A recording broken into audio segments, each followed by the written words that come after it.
Here's an interesting media story. Another Fox News reporter has quit. So we had Shepard Smith quitting a few weeks ago. This time it's Catherine Herridge, who's certainly much less well known than Shep Smith. Catherine Herridge, known more for holding up documents in front of the camera during her reports. She has quit Fox News. And what's really funny is that there are conflicting reports. She used the term facts matter. She used it in a statement that was released by her outgoing employer, Fox News, and she used the term facts matter in a statement by her new upcoming employer, CBS News. She's going from Fox News to CBS News.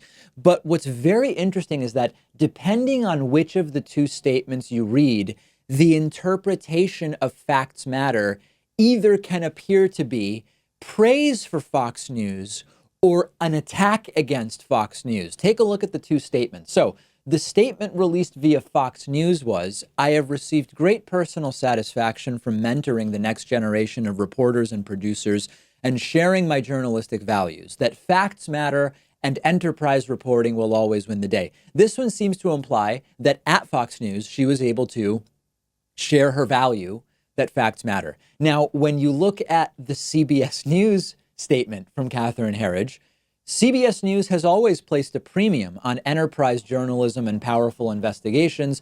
I feel privileged to join a team where facts and storytelling will always matter, which, of course, the second one sort of suggesting that at CBS News, facts always matter, but where she's coming from at Fox News, facts did not always matter, which, of course, we know. Now, as far as Catherine Herridge is concerned, even if this is her taking a stand against the propaganda echo chamber of Fox, where facts don't matter, I mean, if she's not necessarily saying it, I will, and most of you know that facts do not matter at Fox News. I have a hard time feeling super proud of this stand that she's taking, if it is indeed what she's doing. She's been there for a very long time.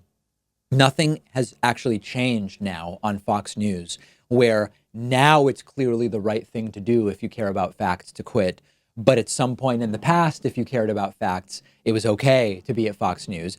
And she's also not a particularly recognizable face there anyway. So I'm not going to, make any positive assessments of what she's doing here. But the interesting story is a broader one about some of the Fox News departures of the last couple of years. So we had Megyn Kelly starting some time back after a very public sort of dispute with then candidate Trump. We had Shep Smith more recently.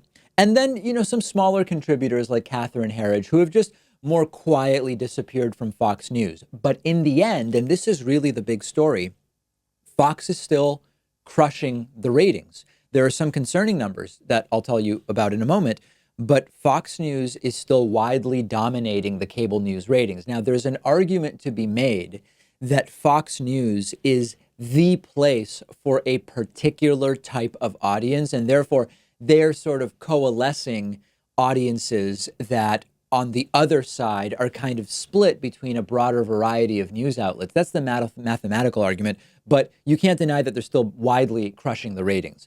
The one area where Fox is not doing so well, and this may be interesting upcoming as we get into the 2020 election, adults 25 to 54 are considered like the important demographic in the news world. Sometimes they're referred to as the demographic that matters.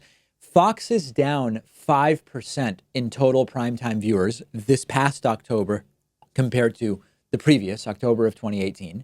They're down 13% in total day viewers.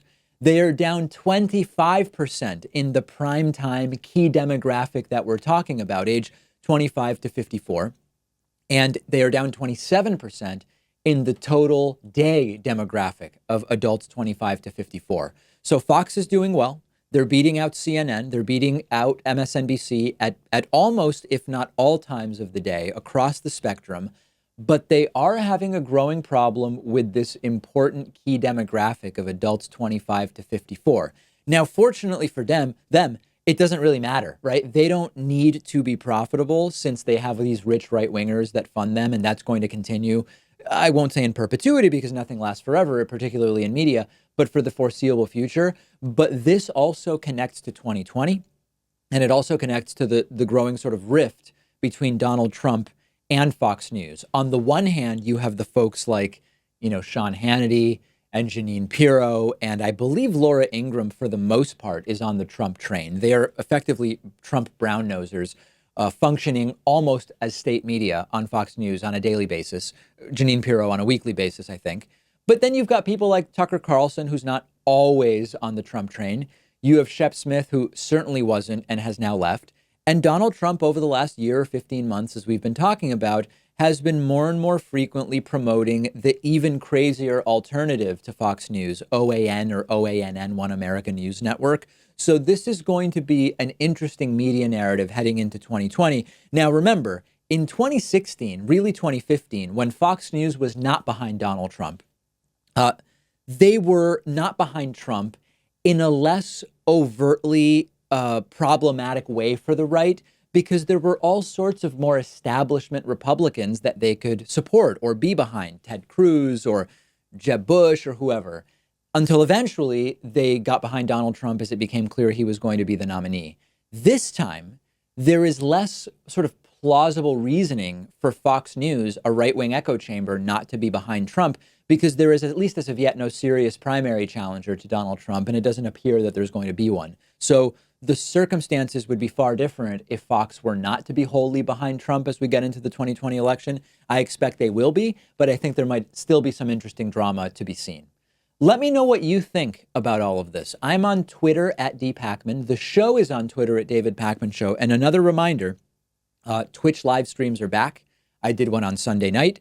There will be one or two more upcoming this week, and you can catch those at twitch.tv/David Pakman.